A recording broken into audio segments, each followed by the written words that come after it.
recap.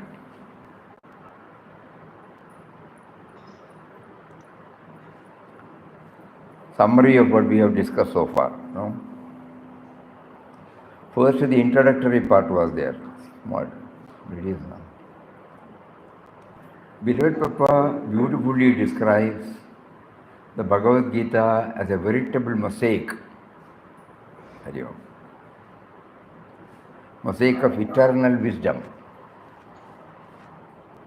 The sacred scripture provides insight into every aspect of human life, addressing both spiritual and physical dimensions with profound clarity. Its timeless relevance lies in the fact that it leaves no question unanswered about how to navigate life's challenges and opportunities. For those seeking the ultimate truths of philosophy and practical light for everyday living, the Gita is an unparalleled guide. The central message of this great work is the unity and harmony between the soul and God and between God and nature. Ekanathishwaran, a renowned spiritual teacher, likens the Gita to a map and a guidebook, explaining that it offers a systematic overview of life's journey. Like a seasoned guide, it lays out the terrain, highlights various paths to the summit, warns of potential pitfalls, provides practical advice. Ishwaran emphasizes that the Gita speaks not only to scholars of philosophy, but to anyone navigating the complexities of life. For instance, consider a situation where someone is torn between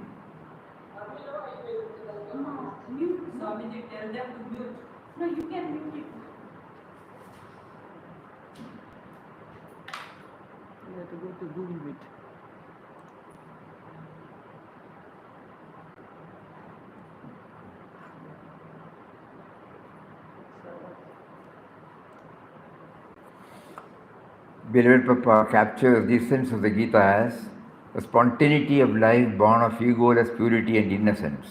He points out to the state of perfect freedom and divine ecstasy that emerges when one surrenders the ego and aligns with the universal truth. Gita does not ask us to abandon the world or our responsibilities. Instead, it encourages us to divinize our actions by performing them selflessly and in harmony with the divine will. For example, a doctor treating patients without attachment to recognition or reward exemplifies the Gita's teaching of selfless action. The Gita's message is not confined to one era or culture. Its wisdom speaks to every being in every age. The sacred text stands apart in its scope and depth. It provides not only lofty philosophical insights, but also practical guidance on how to live a life of meaning and fulfillment amidst challenges. Whether one is a student, a professional, a parent, or a seeker of truth, the Bhagavad Gita remains a timeless source of inspiration and a path to self-realization. Approach to Gita from the day-to-day life. The allegory of the Kurukshetra battlefield brings the Gita's teachings to life. This battlefield is not just a historical or mythical setting. It represents the inner struggles we face every day. Lord Krishna, the charioteer and guide, symbolizes the indwelling reality, the divine wisdom within us. Arjuna, the warrior filled with doubt and confusion, represents a state of individuality, often torn between conflicting emotions and responsibilities. The Kauravas are the negative forces within us, the greed, anger, pride that pull us down. In contrast, the Pandavas symbolize positive virtues such as truth, courage, and compassion. The Kurukshetra is the world within and without, a stage where these forces clash. Origin of the essence of Bhagavad Gita. The ancient rishis, often regarded as spiritual scientists, delved deeply into the eternal wisdom and uncovered profound truths which they compiled into the extensive teachings of Upanishads. To make these teachings more accessible to the masses, their essence was distilled and presented in the form of Srimad Bhagavad Gita. This is evident from the following dhyana sloka. Sarvopanishado gavo dogda gopala nandanaha partho vasa sudhir bhokta dugdam Gitamrutam mahate. All the Upanishads are the cow, milkman is Lord Krishna, Arjuna is the calf, men and women of purified intellect are the drinkers, and the supreme nectar Gita is the milk. Clarion call of Srimad Bhagavad Gita. Through the first stanza, the Bhagavad Gita drives us to discover that every problem faced by us stems from not rising from me and mine. And the last stanza assures us that when we experience that He is the indwelling reality who is behind all our thoughts, words and deeds, we will enjoy happiness, peace, prosperity born out of the guidance from Him.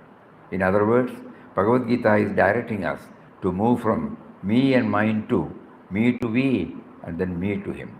From self-assertion, born out of the sense of individuality, to surrender to the power activating the sense of individuality. That means we should know that we are only playing the part allotted to us by Him in this world Leela, and nothing is really initiated by us. However, the sense of individuality often blinds us to this truth. Virat Papa provides a profound key to unlock the treasures of the Gita. Behold divinity in every aspect of this world Leela. Verily, it is He at play in all beings and teachers. So some introductory portion, approach, that means how Kurukshetra war is going on in us, origin, then what is the final call, From first stanza to the 700th stanza. First stanza depicts what? Last one depicts what? So it is, when we distill it, we find from me to me to we and we to Him.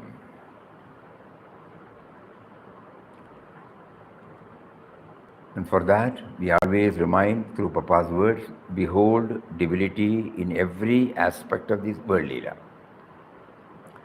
Now a journey, we take the journey.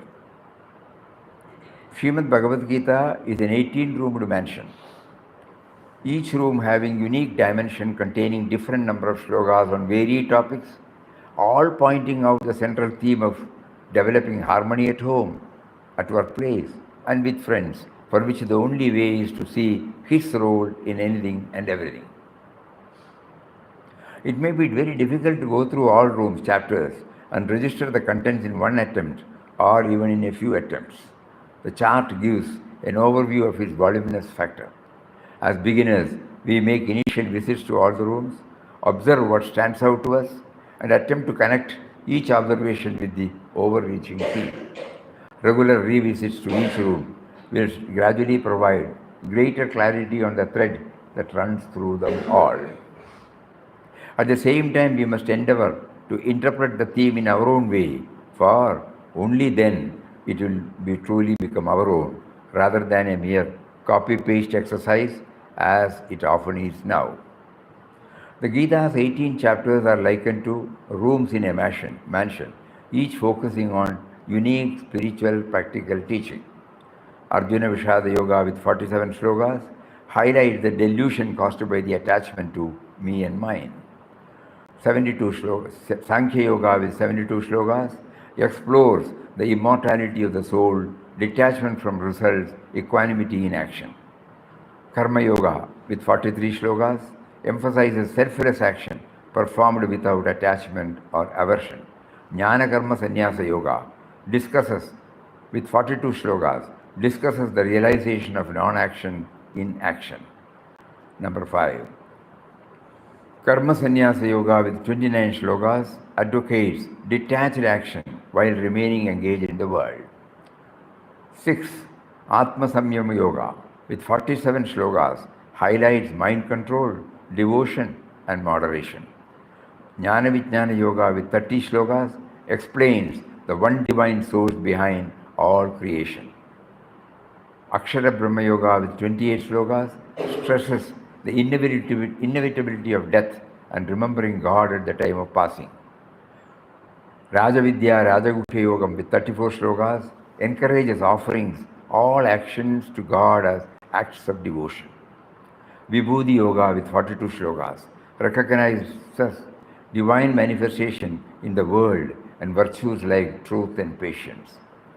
Vishwarupa Darshana Yoga with 55 shlokas depicts the universal form of God. Bhakti Yoga with 20 shlokas describe the qualities of God's dearest devotee. Kshetra Kshetrajna Vibhaga Yoga with 34 shlokas differentiate between the body and the knower of the body. Gunatraya Vibhaga Yoga with 27 shlokas explores the three gunas, Sattva, Rajas, Tamas and their influence. 15th chapter, Purushottama Yoga with 20 shlokas explains knowledge, love and service as pathways to the divine. Devasura Sampad Vibhaga Yoga with 24 shlokas identifies uplifting and destructive forces within us. Shraddhatraya Vibhaga Yoga with 28 shlokas highlights faith, austerity and purity in life. Moksha, last one, 18th, Moksha Sannyasa Yoga with 78 slokas culminates in liberation through surrender and dissolving the ego. So with the introduction and then how it applies to our life, what is the essence of Gita, what is the clarion call. With that background, we had an overview, a bird's eye view of the entire 18 chapters. You have to keep on thinking, because as we've been prompted to repeat it always, that we are not here for an academic exercise. It is purely a manana, to find out ways and means to become aware of His presence within us. This is our attempt. Who is behind our every thought, every word, every deed? We are individuals. But the individual is trying to understand that individual owes its existence fully to that power. So this attempt, prompted by Papa now, should enable us to have some more clarity of it, that's all. So we are trying to distill every day, The grosser part is always removed. And the subtler and subtler part we are trying to unearth. As we shared the other day, many of you might know, might not know. When you take the coconut milk, first you grate the coconut, and the grated coconut milk with a little bit of hot water. When you squeeze it, the coconut milk comes, and the coconut milk is again heated. And then with patience and perseverance, when we do that, a stage comes when the oil gets separated from the non-oil material. And then that oil, So to get that oil, all these things are necessary. From a coconut, we cannot see the oil. But all these processes are necessary to get the oil inherent in it. So similarly, He is there within us. At the gross form, He is not available. So we are trying to now go deep into the different layers. Grating, mixing with hot water, crushing, squeezing and boiling, and then wait for that particular hour to get it separate. So let this be the background. We are interested in unearthing the oil. We are interested in leading us to the core. Then there is no more milk, coconut or milk is there. So the body, mind, intellect, it gets transcended by itself. This is the idea. Nothing else. Because neither we are competent to take up sloga by sloga, because we have not applied our mind on those lines, nor are we conversant with all these things, this pattern. So this is purely an attempt. But we are very clear, only to unearth the oil contained in the gross coconut. So chapter 1, Arjuna Vishada Yoga. The first sloga, through the words of Dhritarashtra, draws our attention to the cardinal mistake we are made to commit by allowing our mind to get dominated with the me and mine behind all our thoughts, words and deeds. And this is the root cause of all battles and conflicts in our own life, resulting in not becoming aware of his presence. Learning. At some point of life, we are passing through all this stanza by stanza, in this recap. And what is the final learning? At some point of life, we often find ourselves attached to objects, people, or situations. While these attachments are natural, they can sometimes lead to feeling of dejection, disappointment, disillusion. In such moments, we may adopt an escapist attitude, seeking to shield ourselves from emotional strain, running away from the field. To justify our action, we might even resort to lofty words or justifying words or rationalization. Yet, amidst these struggles, there remains a quiet awareness within, a sense that behind our individuality lies the presence of God. Though it may not be very clear, we all know there is a higher principle. We would not have given not 1% importance for it in our daily life, but somewhere it is there. There remains a quiet awareness within, a sense that behind our individuality lies the presence of God, the originator, the protector. It is in these fleeting yet profound moments of recognition that we instinctively turn to Him, seeking guidance and solace. Ups and downs, In Papa's case, till 36th year, not any mention about any of these. But when he was made to go through the successive failures, it made him to go through.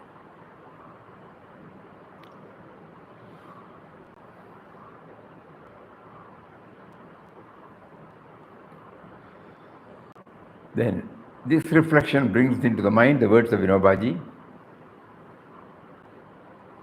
He says, when he made Krishna his charioteer and entrusted to him the reins of his horses, he had got ready to give into his hand the reins of his mind also. Somewhere in the mind, we have. Let us do likewise. Let us not think that unlike Arjuna, we do not have Krishna to guide us. Let us not get caught in the fallacy that Krishna was a historical person. Everybody has Krishna. Residing in his heart, has the indwelling self. He is nearer to us than the nearest.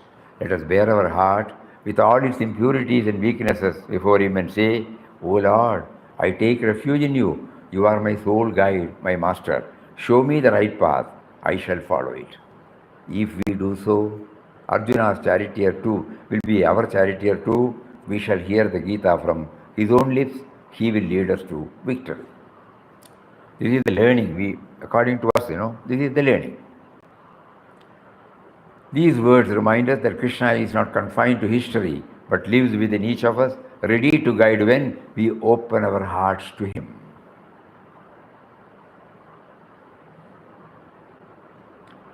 Then we move to chapter number 2, Sankhya Yoga.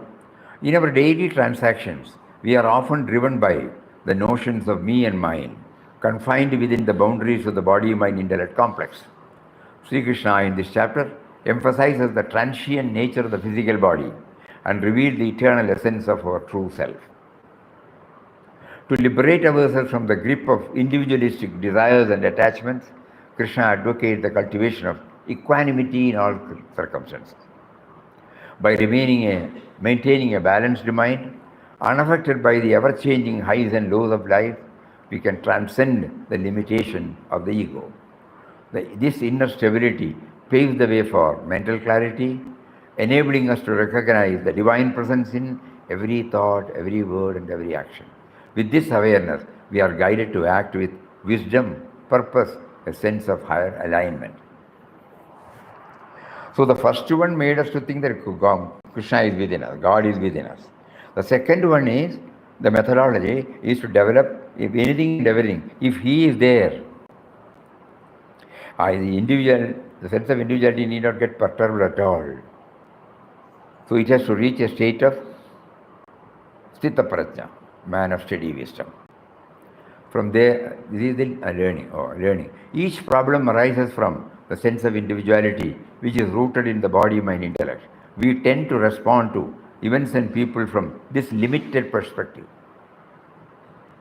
Every problem arises from the sense of individuality, which is rooted in the body, mind, intellect. We tend to respond to events and people from this limited perspective. To free ourselves from the perceived problems and obstacles that stem from this mindset, we must first recognize the ephemeral nature of the body and the fluctuating tendencies of the mind. This understanding can be cultivated by reflecting on our life experiences, how our preferences, priorities, and even the stages of our physical body have continuously evolved. Through this introspection, we come to realize that every action undertaken by a human being is driven by the mind. When the mind is restless, distorted, directionless, it can lead to chaos and missteps. The key, therefore, lies in calming the mind and adopting a broader perspective, viewing life from a higher, more enlightened vantage point. Achieving this requires cultivating the qualities of a person of steady wisdom, one who remains composed and balanced amidst life's ups and downs. From there we move to the third chapter, Karma Yoga. Through the third chapter, Sri Krishna says that even after the realization of the soul as eternal and infinite Atman, the man, through the divine force of Prakriti, has still to perform karma in the world. While in the field of karma, to be unaffected by action, that is, to have no impress of it left on the pure spirit dwelling within, is to eliminate the artificial sense of doership and to dissolve the ego through a complete surrender of all actions to God. Prakriti, made up of the Trigunas, is ever active in the triple nature and tendencies of these gunas. Prakriti, made up of the Trigunas, is ever active in the triple nature and tendencies of these gunas, and the Atman is ever the unaffected witness of the active Prakriti. Through the knowledge of this truth alone does man attain perfect yoga. A telling suggestion is made to say that imitation is dangerous, that each soul must seek his evolution on the spiritual path in his own individualistic and unique way, and thus ultimately attain the fullness of freedom in all the works in which he is made to engage as they come to him in the usual course. Sri Krishna declares that perfection consists in the performance of karma, in the freedom and detachment of the Atman. Let not action be done from the promptings of desire. So to attain the Atman is not to become actionless. Action has still to be done without attachment. However, it is incumbent upon the aspirant to perform action in the earlier stages without desiring for its fruit, but with the sole object of reaching the supreme status of the Atman and thus be free from the bondage of karma. First chapter, though we are all vacillating, somewhere in the corner of the mind we have the remembrance of God dimension. We try to fan it. And the second chapter gave us a technique to sustain that effort and to know that he is behind everything by trying to become the steady man of steady wisdom. The third one, nobody can avoid action, but how to involve in action without becoming bound by it. That is the essence. and learning. Everyone is continuously engaged in action, whether at home, in the workplace, or with friends. And these actions bring us a variety of experiences. While some may provide fleeting moments of joy, they often fade, leaving behind feelings of sorrow or dissatisfaction. Yet, action is an inevitable part of life. It is essential to recognize that we have the power to transform our actions into something purposeful and uplifting. By aligning our daily activities with noble and higher ideals, we can embark on a path of self improvement and inner evolution. Any practice that channels the lower aspects of our nature towards a higher way of life, that is, fostering harmony and mastery over both our inner and outer world, is known as yoga, karma yoga. Then now we are today entering into Jnana Karma Sannyasa Yoga.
This chapter explains fourth, about the relationship between action, inaction, and liberation.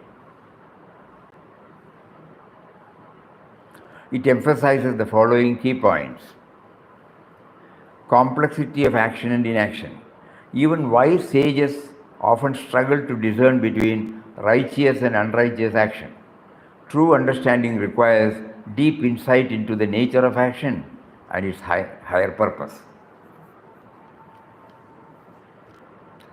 Right action. To transcend the bondage of karma, one must first discriminate between right and wrong action, aligning their deeds with the highest truth, which is rooted in God. Action in inaction. A yogi who has realized the supreme reality is inactive in a sense, while appearing active in the world. This state reflects seeing action in inaction and inaction in action, where all distinctions dissolve in ultimate reality. Freedom from desire. The key to liberation is eradicating desire, which drives ignorant action. The yogi, free from attachment to the fruits of action, performs all deeds selflessly, maintaining inner peace and equanimity. Equality and detachment.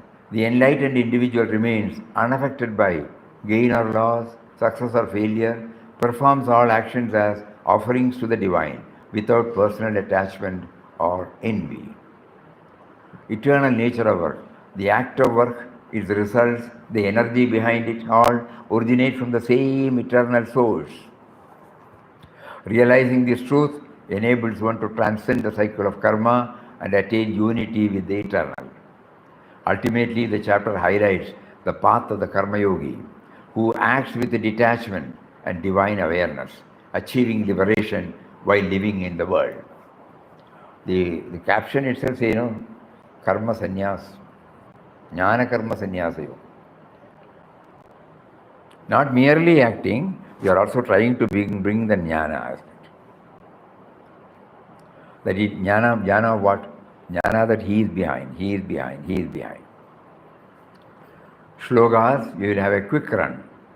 1 to 3 talks about the need to know the real meaning of Jnana Karma Sannyas. Fourth, Arjuna's doubt. Doubt was, even after knowing all these things, why are you making me again to get into activities? Talks about Lord as existence. Why does he come as avatar? The subtle and mysterious energy, which is beyond name and form, also chooses to come in a form, with a form. For why it is given in two slogas. And 7, 8, okay. Then those who know the source indwelling will attain me. Those who are free from attachment, fear and anger and immersed in him, they will attain me. Everyone follows my path in all respects because all paths are my paths. Those who expect results of your action seek the blessings of demigods. We normally, we have demigod means we go to a temple, there is a Vishtamurti there. We are making a list, a petition before him for attaining this and that. So that is also permitted. Yo yo yam yam dhanurbhaktya. In whatever form you want, that is also permitted. Though the Lord himself works in all activities using division of labor created by him, he is untouched by doership. There is no superiority or inferiority of work. All activities are relevant. This is the most controversial in the political field now of this 14th, 13th chapter. Chadurvarnyam Maya system. It is not hereditary. Unfortunately, we clubbed it. It is a division of labor. In every institution, in every setup, we need this division of labor. And all these people contribute together for the success of the mission of that institution. I am equal in everything and everyone. There is no division in levels or status in the eye of God. I am not affected by the result. Action will not bind me if I don't take the agency of my action. These are all the words of God. He does it, but he is free from all actions. 15th sloga, Karma Yoga. When action is combined with the Lord, it becomes Karma Yoga. All actions, when it becomes Karma Yoga, when we do it with it should be never be done with in a slipshod, clumsy, irregular, half-hearted way.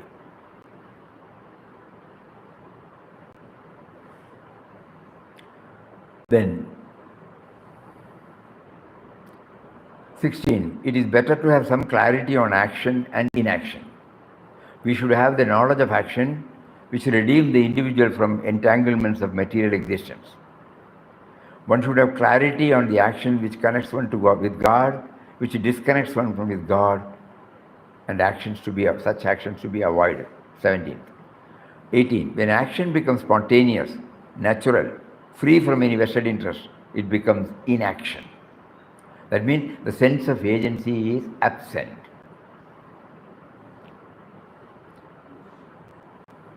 Wise people are those who follow the above principle. Depending on nothing, ever contented, free from the desire of fruit of action, he is free from the law of karma. Devoid of attachment, liberated with mind, centered in spiritual knowledge, performing work in spirit of sacrifice and dedication alone, his karma dissolves.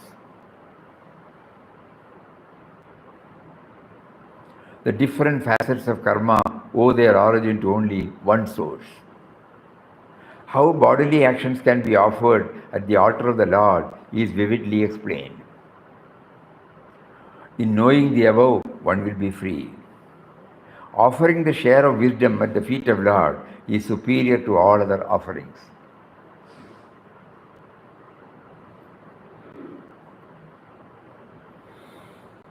He is making us to know, he is making us to taste the sweetness. The same thing is also offered to him. So that the individual will not take credit of anything. Know that by prostrating, by repeated questioning, and by service of teacher, one will understand the divine knowledge. Once one gets divine knowledge, one will be free from delusion. Even if one is most sinful among all the sinful, yet by the raft of knowledge alone, one will transcend the ocean of miseries. So importance is given for jnana here. When one lights the fire of jnana, one is able to handle all mental troubles and tensions. Spiritual knowledge is the only purifier. That knowledge comes through the second process known as nivritti. The other is pravritti, mind going out. Nivritti is the mind going in. By this, the whole of action gets transformed from material to spiritual nature, the whole action becoming spiritual. The man with exclusive faith and devotion attains knowledge and therefore peace. One devoid of qualities above will be miserable.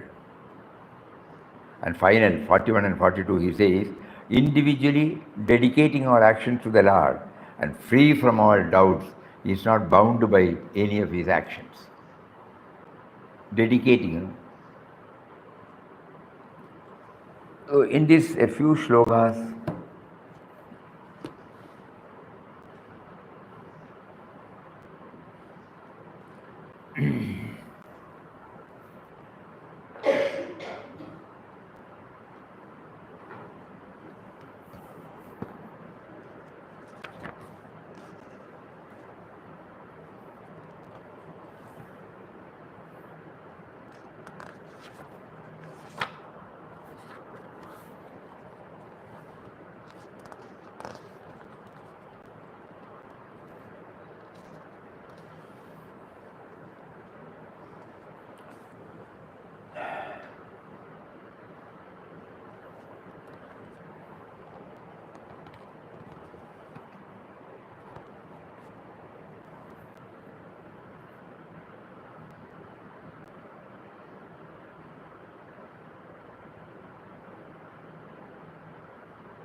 what is Karma Yoga? Number 15 we will try. When action is combined with the Lord, it becomes Karma Yoga. All actions, when it comes from Karma Yoga, when we do it, will never be done it should not be done in a slipshod, clumsy, irregular, half-hearted way.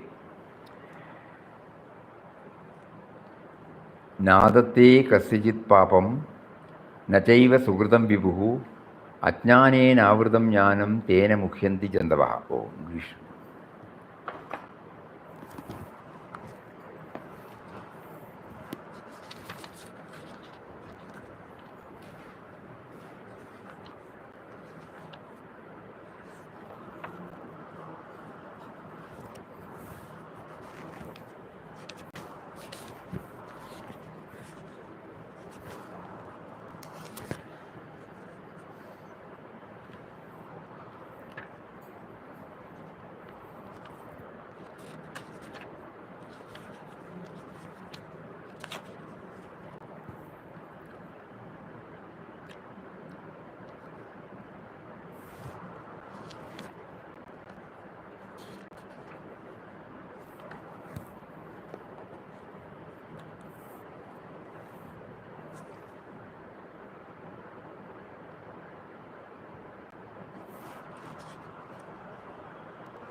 एवं ज्ञात्वा कृतं कर्म पूर्वैरपि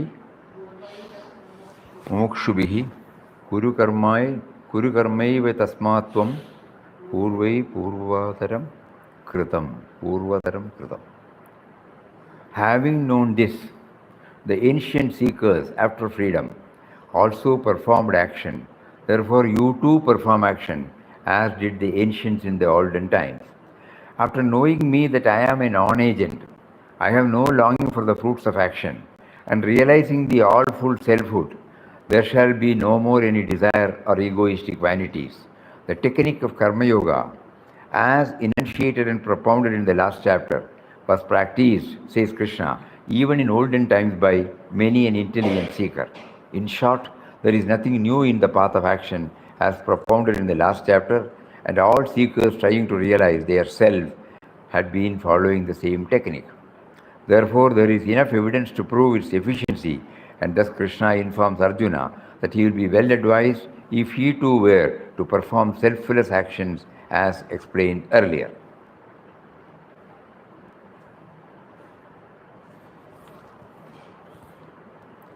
So the 16th question.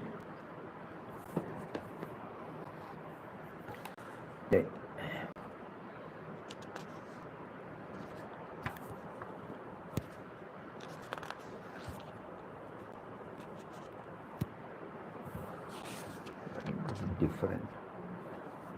Kim.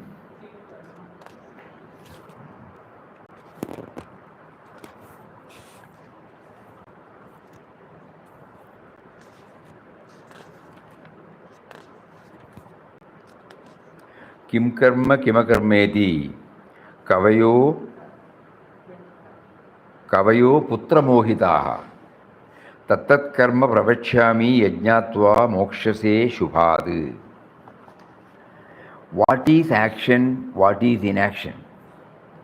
As to this, even the wise are deluded.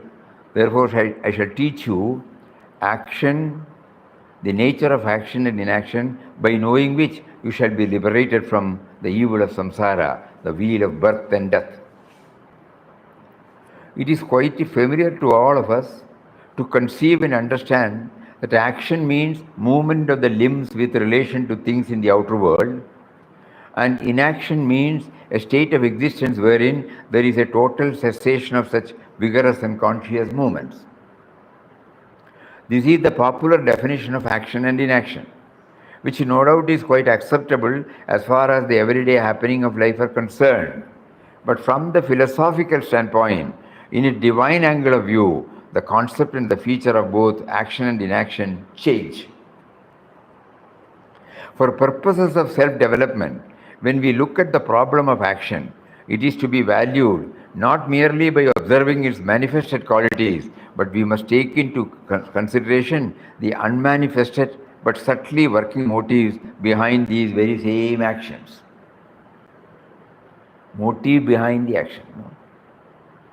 An action in itself cannot be considered either as good or bad. It is the motive behind it which determines the quality of the action. Just as the beauty of a fruit is not the last word of its edibility, but depends upon the contents of the fruit, so too a beautiful action in itself can be a poisoned act of criminality if the motive behind is low and vicious. Therefore, it is said that in discrimination between what is action, what is inaction, even the poets, seers of old are confused.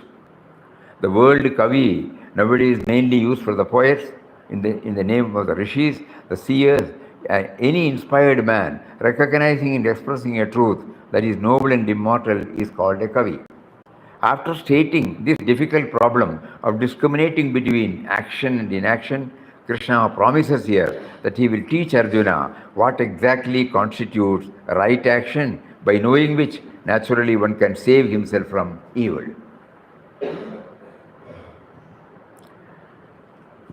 Karmano hyapi bodhavyam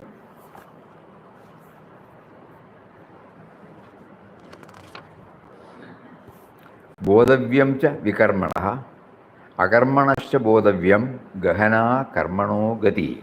Beautiful.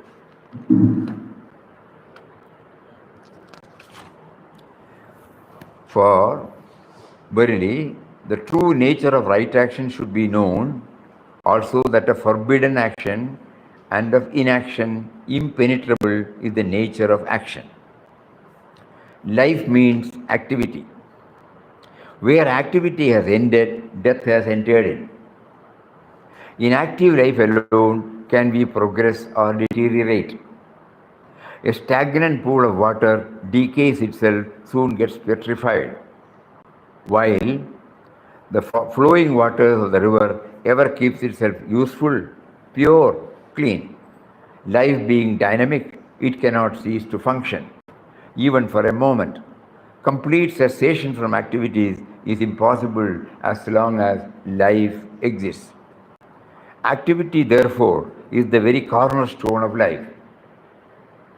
Since a man must always actively exist all his lifetime, the entire possibilities of activities have been taken into consideration in evaluating the life by the great seers of the old. Life is constituted of moments of activity and moments of inactivity.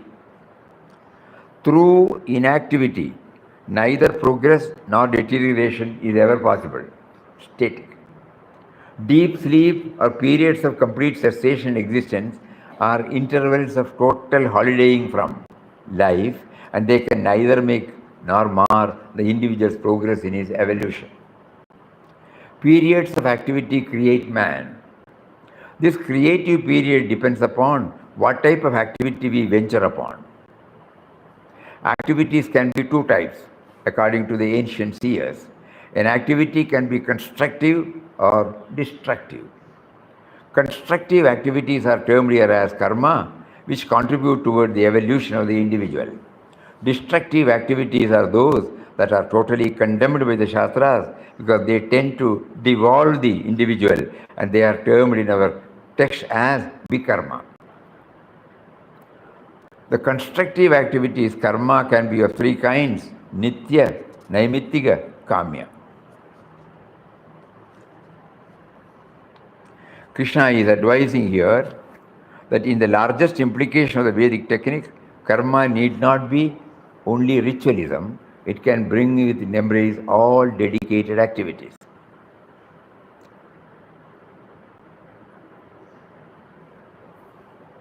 The secret suggestion that an action is to be evaluated not merely upon its face value, but after sincere consideration of the motive behind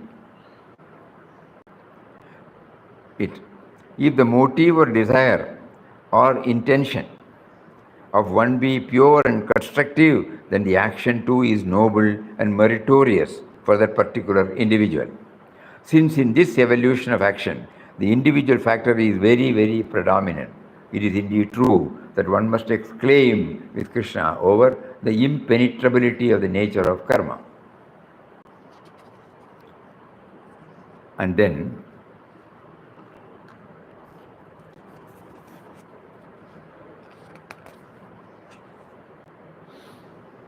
karmanya karmaya pashyet akarmani cha karmaya sa buddhiman manishyeshu sayukta Krishna karma krivi.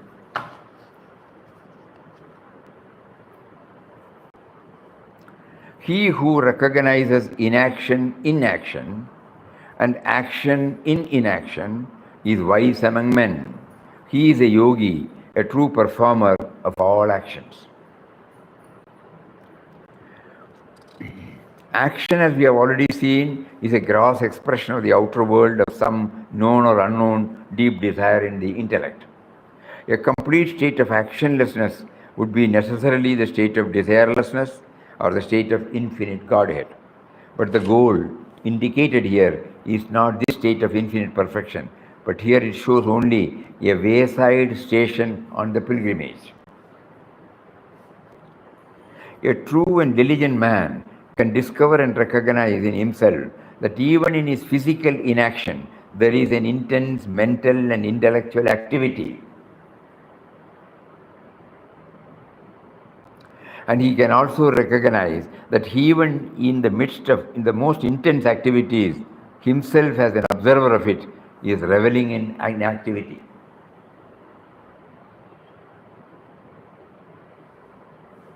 Such an individual has thereby reached a state of equanimity which is almost unavoidable for a successful life of meditation. It is not said here as it is usually believed, that right action itself would take us to the infinite. This is impossible. And as action itself is a child of desire, through action we can only create things. Created results are of their nature finite. Thus, a Godhead reached through activity can only be a Sunday Godhead, which must depart from us on the Monday morning. Shankara and other great acharyas have all been tirelessly repeating that right action undertaken with a sense of devotion and dedication create in the bosom of the student a sense of complete detachment, as though he himself is an uninterested observer of all that is happening within and without him.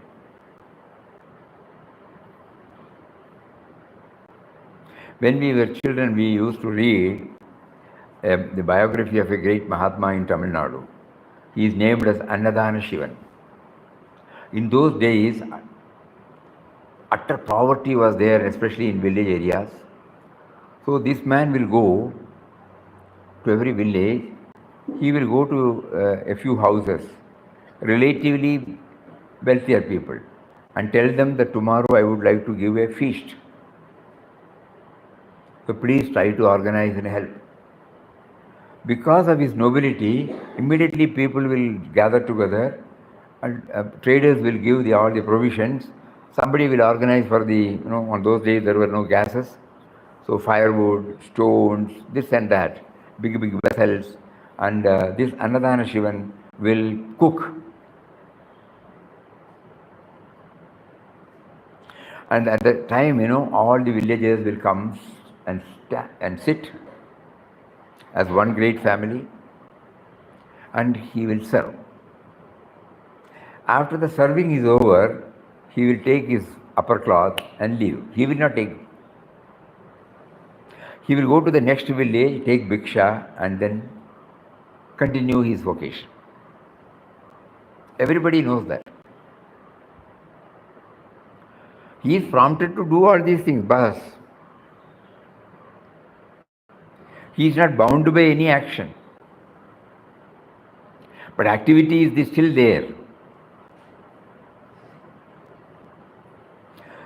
Like that, we also would have met so many people in our life journey. Doing for the doing's sake, that's all. We have plenty of such, persons who silently come and do and leave the scene. Activity is there, they are not bound by the activity. Unconcerned. The train runs, but not the steam. The fan moves, but not the electricity. The fuel burns, not the fire. The body, mind, intellect function and act, but not the self, the life in them. Such an individual who can thus stand constantly apart from himself and to observe the activity in inactivity and complete inactivity even in the highest activity, termed here, we must carefully note, not as a man of realization, but as an intelligent, full-grown human creature. He is the intelligent one among men, and he is certainly one who is very near to the self. In short, desireless activities, when undertaken and performed in a spirit of dedication, purifies us, and the intellect thereby gains a sharp poignancy. Out of such a purified head, a new faculty, as it were, rises up. This capacity to observe ourselves as a player on the stage of life is a capacity that is too divine and noble, inasmuch as it immediately redeems us from our own intimate, selfish preoccupations with the life's overchanging incidents and accidents. The 3-4 will give us the real meaning of this Jnana Karma Sannyasa Yoga. We involve, motive is very important. It is the motive that comes out in the form of activities, and you are not the beneficiary at all. Absolutely detached. But though detached, it should come out perfectly. As Papa said, never in a slipshod, clumsy, irregular, half-hearted way. Perfect. So we cannot go through entire due to paucity of time. And so what are the learnings from this chapter?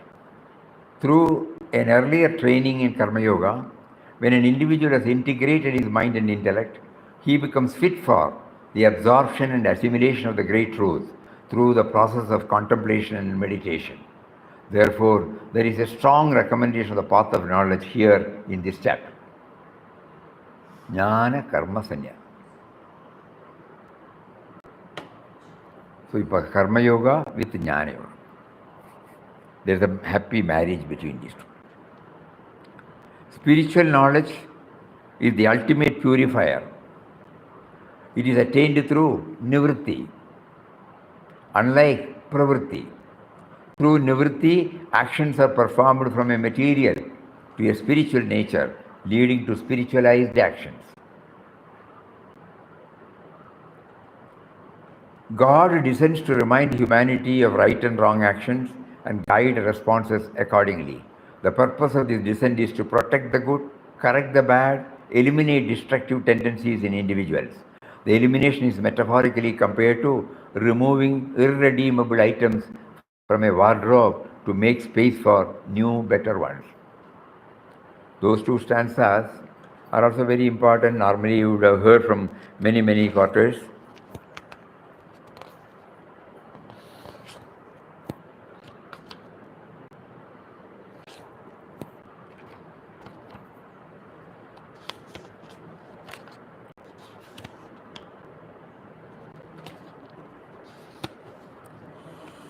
यदा यदा हि धर्मस्य ग्लानिर्भवति भारत अभ्युत्थानाम् अधर्मस्य तदात्मानं सृजाम्यहं परित्राणाय साधूनां विनाशाय च दुष्कृतां धर्मसंस्थापनार्थाय संभवामि युगे युगे. This is the essence. God descends to remind humanity of right and wrong actions and guide responses accordingly. The purpose of this descent is to protect the good, correct the bad, eliminate destructive tendencies. Elimination is metaphorically compared to removing irredeemable items from a wardrobe to make space for new, better ones. Then transformation through, when actions are performed spontaneously, naturally, without vested interest, they become inaction. In this state, the sense of personal agency or doership is absent, signifying a higher spiritual realization.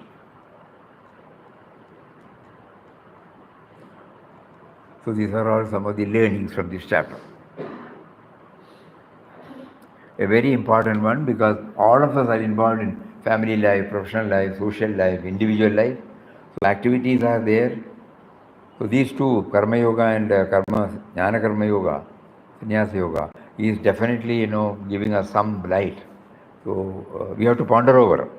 What we have shared with you is only not 1% of what we are trying to understand. So each one has to do the churning. The first chapter, second chapter, third chapter, fourth chapter. And connect it ourselves to what action it benefits us from this moment onwards. So that it doesn't slip into a theoretical intellectual exercise. As far as we remember now, the first chapter, there is whatever may be our conflicts in our mind, immaturity in our mind, God has blessed us to remember Him in some form every day. So we try now to take the most advantage of that. In the second, we try to cultivate, because to reach that, I have to make advantage of that God dimension. I must make the mind receptive and the man of steady wisdom. It has to be developed. I should also know the transitory nature of the body and the fluctuating tendencies of the mind, and the perishability of the individuality and the imperishable nature of the power behind it. These are all there in the second chapter. And third one, we have to be involved in our activities, how to free ourselves from the activity, how to transform an activity into a karma yoga. Everywhere we try to bring in this dimension.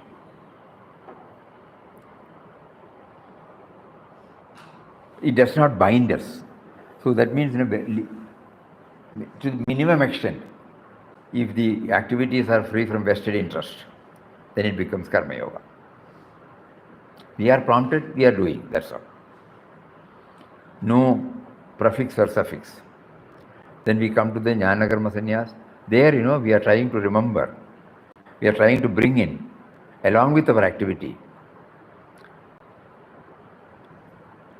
this, that God, He has given this knowledge, He has given this opportunity. We try to separate the activity from the power behind the activity. That the fan, electricity is not rotating, fan rotates. That is a beautiful example. The life force is there, untouched, unaffected, unruffled. But the creation is, the body, mind, intellect is always active. So the attention also should be shifted to the power. That is jnana karma sannyas. So these are all in 4 lines, these are all the take-home message for all of us, so that we may be able to effectively move towards the goal of realizing His presence within us throughout. More of it tomorrow. We will see what is there from the 5th chapter tomorrow. Hari Om. Om Shri Ram Jai Ram Jai Jai Ram. Om Shri Ram Jai Ram Jai Jai Ram. Om.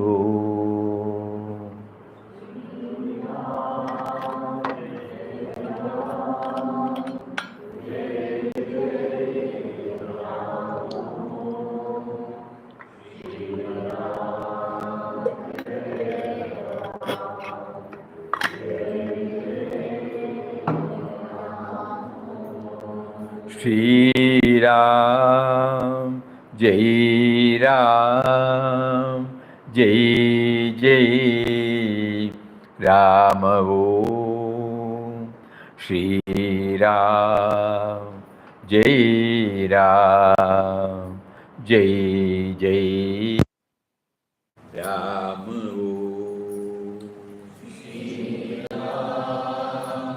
Shri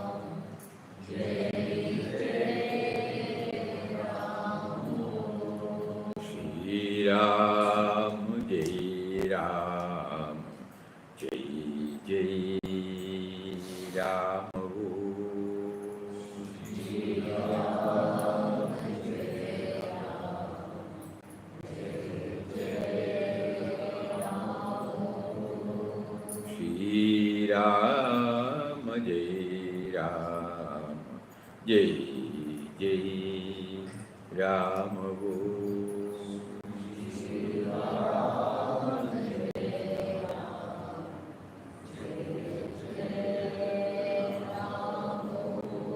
Shri Ram Jai Ram Jai Jai Ram.